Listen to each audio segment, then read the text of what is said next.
When he caught a student smoking in the bathroom, he made them jump from the 8th floor to the ground. Go on, jump. No, I don't want to jump. If a student caused trouble in the school, he stepped forward and punched them. If a teacher didn't follow orders, he made them pack and leave on the spot. You're fired. The reason the principal manages the school this way is because the school is in dire straits. Graffiti covered the school walls, and students who disliked each other fought on sight. Girls' clothes were torn apart on the spot, and teachers who tried to protect them were harassed. Someone was openly dealing drugs at the entrance, and someone brought a gun to class. Seeing someone stretchered away was an everyday occurrence. The school was infamous, a headache not only for teachers and parents. The most frustrated was the current mayor, as he was fully responsible for the school. The school's ranking was now last in the state, and the passage rate for the basic skills test was only 38%. If it does not reach a 75% pass rate, the state government will take back control of the school. This will also affect his political future. However, the only person who can change this situation now is someone the mayor is reluctant to mention. 20 years ago, the school had a teacher named Clark, whose unique teaching methods brought the student scores to the top of the state year after year. However, this man had an unusually peculiar temperament. Because he was unhappy with the shady deals between the principal and the government, Clark jumped on the table and humiliated them with his butt. Pay your bills. Even sticking a banknote directly onto the forehead of Principal Zhang Liang before casually leaving.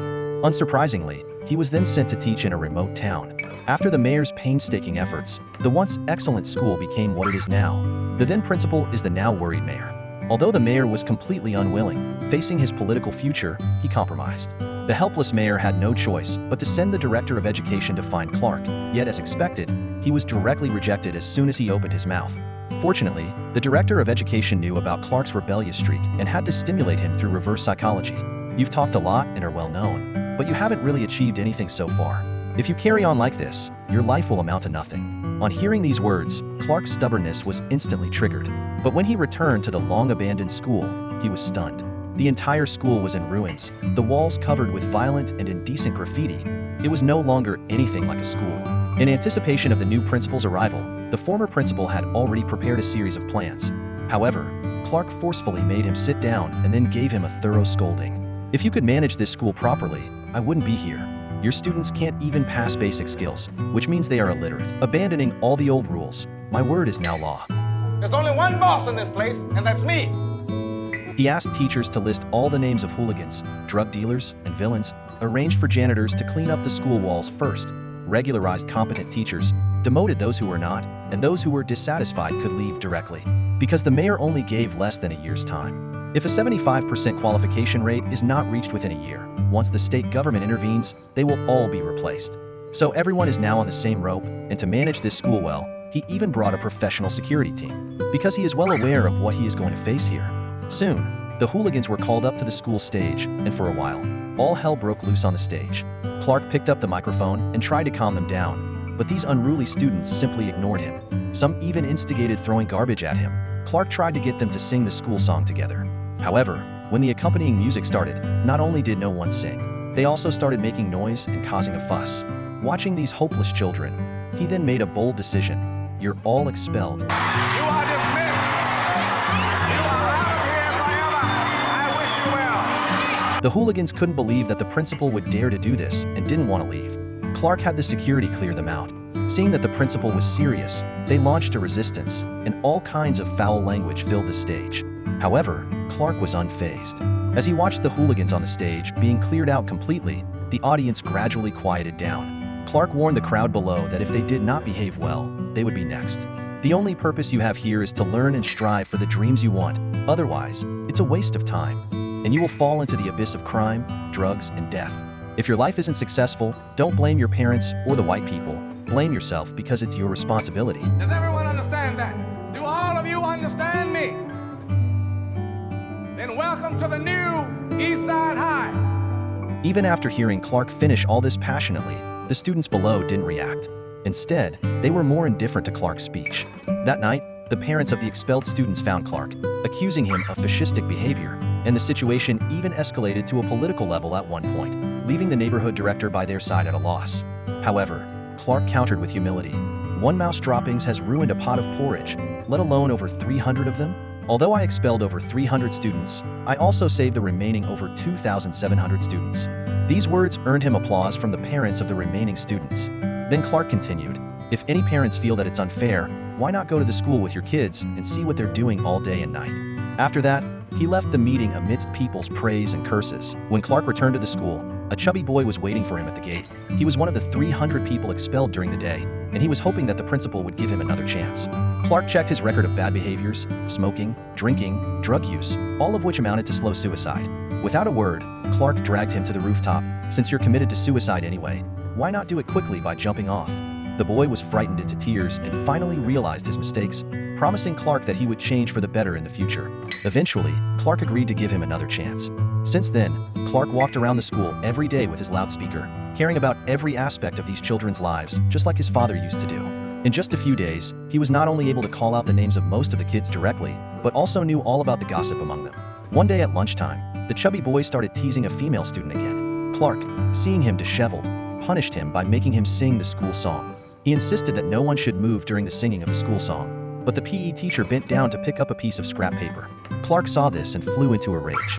He didn't care about the PE teacher's dignity at all, scolding him openly and in front of everyone, and told him to wait in the office immediately.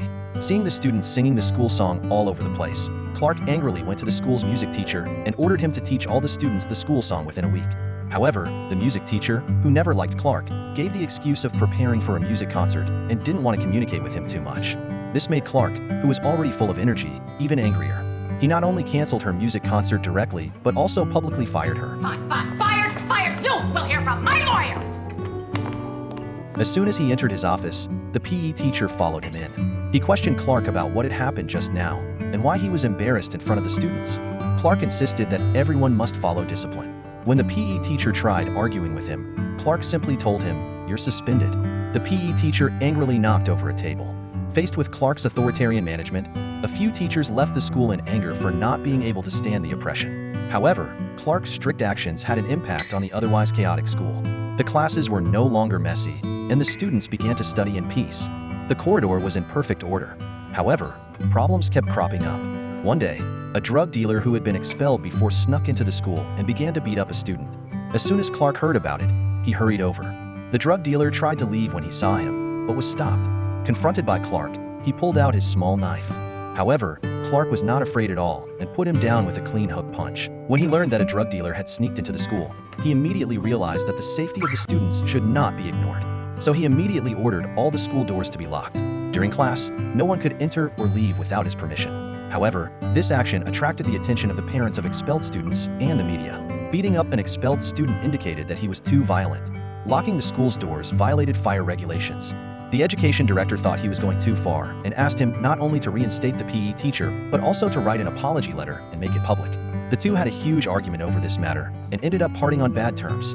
Locking the doors held back unlawful elements, but it also attracted the attention of the fire chief. The fire chief wanted to conduct an inspection, so Clark greeted him holding a baseball bat and told him he could enter to inspect, but he had to register first, otherwise how would he know if he was indeed a fireman? The fire chief was so angry at his behavior that he gritted his teeth and left after throwing a few hard words. The deputy principal told Clark this way of doing things couldn't continue.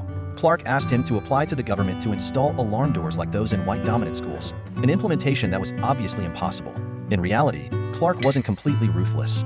Upon seeing the return of the PE teacher, he immediately reinstated him. However, he wouldn't write an apology letter. When he found out that a student's family was having difficulties, he would make home visits with the vice principal. When he learned that the student's mother was unemployed and couldn't support her child, he promised to find her a suitable job on the condition that she let her child return to school. One day, a student named Little Fatty was preparing to skip school with his friends, but was caught by Clark, who was passing by. Little Fatty tried to cover the others, pretending nothing was happening and quickly leaving. But Clark noticed something was off. He took Little Fatty into the bathroom and again ordered everyone to sing the school song. However, he noticed it didn't sound right and immediately stopped them, demanding to know who taught them the song. Upon finding out it was the new music teacher, Clark, still holding onto Little Fatty, stormed into the music classroom asking why the school song had been changed. The teacher explained that the students found the previous one too boring, to which Clark asked if he had given her permission to change the school song. The new teacher was prepared to be fired at any moment. However, Clark was not unchangingly obstinate. He would unconditionally accept anything that benefited the students. He instructed that all students and staff learn to sing this new song. You've rewritten our alma mater. Causing all to cheer with excitement. The uplifting tune greatly improved Clark's spirits, and he gave hearty greetings to everyone he bumped into. However, that good mood didn't last more than 2 minutes when another blow arrived. The school's test scores had been released a few days ago, and unexpectedly, the passing rate declined instead of increasing, going down from the previous 38% to now 33%. This infuriated Clark, who called a meeting for all the teachers. A teacher who arrived 1 minute late became an example. Clark blamed the teacher's inefficiency and nonchalance for ruining the children. To help the students catch up, Clark asked all teachers to provide free tutoring on weekends. If students were unwilling to come, teachers had to make home visits. If parents were illiterate, they could come to learn as well. To achieve success, everyone had to participate. He then divided all teachers into 2 groups, 70% and 30%. He asked the 70% group to raise their hands, claiming that due to their unsuccessful education, students would end up on the streets, surrendering to the darkness of gunpoint. After this meeting, the school underwent tremendous changes. The classrooms became engaging and rich, and students were willing to participate. The entertainment-based teaching style greatly ignited the students' learning passion, and parents were also willing to actively get involved. As the final exam approached, the school eventually turned into a learning sanctuary, not only because the school had been completely transformed, but more importantly because teachers and students were truly imparting and acquiring knowledge. Everything was developing in a positive direction when the parents of an expelled student plotted against the school. They went to the mayor directly, offering a deal. If she was allowed into the school board and Clark was removed from his position, she would ensure 100 supporters for the mayor's campaign. If her demands weren't met, she threatened to depose the mayor. The mayor, considering his future, agreed to the parents' terms. He bumped into the fire chief in the restroom. Before discussing their plans, the mayor checked the restroom to ensure nobody else was present to overhear their conversation. The mayor planned to let Clark get the students to pass this year's tests first, and then arrest him under the pretext of trespassing the school gates. An excellent strategy that not only increased the school's passing rate, but also satisfied the demands of the expelled students' parents. However, he didn't know that there was a man hidden in the restroom who was Clark's informant. In order to deal with the upcoming arrest from the fire chief, Clark gave each teacher and security staff a walkie-talkie, instructing them to open their doors immediately upon hearing the unlocking signal. One day, the vice principal wanted Clark to see a document, but Clark, being too busy, scolded her and asked her to deal with it herself. His high-handed attitude further displeased many. After school, the vice principal found Clark for a private conversation, expressing that his autocratic behavior had driven away nearly half of the people. She wanted Clark to understand that the ones who stayed did so not because of him, but because of the children. They had unconditionally trusted and supported him for the sake of the children, yet instead of respect and appreciation, all they received were criticism, insults, and abuse. The vice principal deemed Clark too heartless and stated that just like the others, she was tired and wanted to transfer out. The vice principal's words left Clark stunned for a long time. With only 1 hour left before the final exam, Clark planned a pre-exam pep talk for the students. Before going on stage, he handed a transfer notice to the vice principal, leaving her dazed. Clark told the students that to outsiders, they were considered as school duds, hopeless, incapable of learning, and a waste of educational resources. He wanted them to know they were not trash. Their grades might not be high, but they could change everything, impress those naysayers, and prove their worth.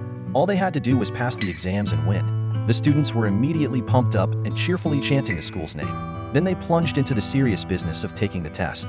As they prepared for the exam, the parent of the expelled student began to attack. She demanded that the mayor immediately go and arrest Clark. Receiving word of the fire chief's arrival, Clark immediately used his walkie-talkie to instruct everyone to open their doors. However, the fire chief had a walkie-talkie too and had recorded everything Clark said. With undeniable evidence, Clark had nothing to refute. The fire chief handcuffed him. The parent of the expelled student vowed to ensure his removal from position. Before leaving, Clark told the vice principal that he hoped she could carry on as he had done. Hearing about the principal's arrest, the students rushed out. Clark instructed all the students to return to their classes. As they watched Clark being taken away by the police, the students, no longer cold and indifferent, now had sparkle in their eyes and concern for the principal. The director of education felt gratified seeing the transformation in the students. Clark, never forgetting to make light of himself, joked that while he had always advised his students to stay out of jail, he had landed himself in one. On the other hand, the parent of the expelled student was actively convening a board of directors meeting, constantly distorting the facts and hoping for a vote to remove Clark before the new grades were released. However, the parents didn't believe her nonsense as they were aware of the changes in their children recently. The mayor, sitting in the corner, did not know what to say. Shortly after, Clark, who had been lying in the detention center, was suddenly awakened by the noisy sound outside. He rose and looked out of the window, where he was utterly astounded to see the sight of over 2,700 students marching towards the detention center, fists raised, repeatedly shouting the slogan, "Free Principal Clark." Seeing this, he smiled with satisfaction. Within moments, the students had surrounded the city government building. Seeing this, the mayor rushed to the detention center to speak with Clark. He hoped Clark could persuade the children to leave. When Clark didn't react, the mayor then threatened that if a riot broke, the authorities would react with force, causing the children to get hurt.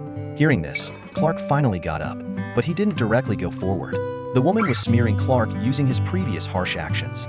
The students, however, understood clearly.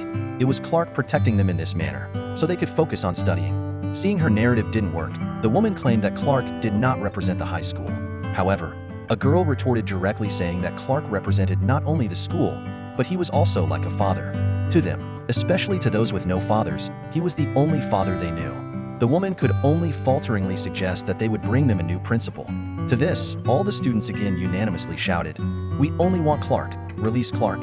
Seeing their growing agitation, Clark finally stepped forward. The children became excited immediately. Clark told them that he wanted them to go home and let the law decide his case. Seeing that Clark wasn't released, none of the students wanted to leave, no matter how Clark persuaded.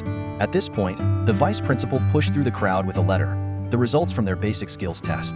To everyone's surprise, all 2,700 students passed the assessment, cheering enthusiastically. That means the school board had no reason to kick Clark out of school.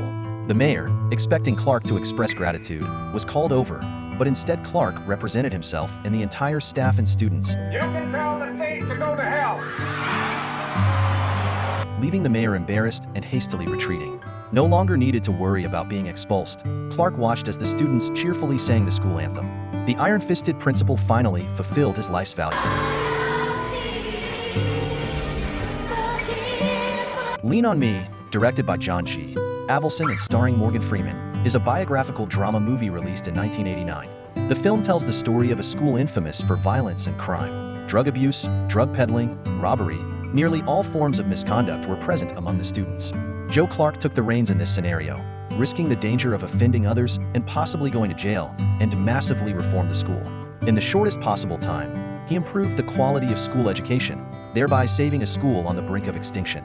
He saved a group of children who had given up on themselves, with no hope, from the slums.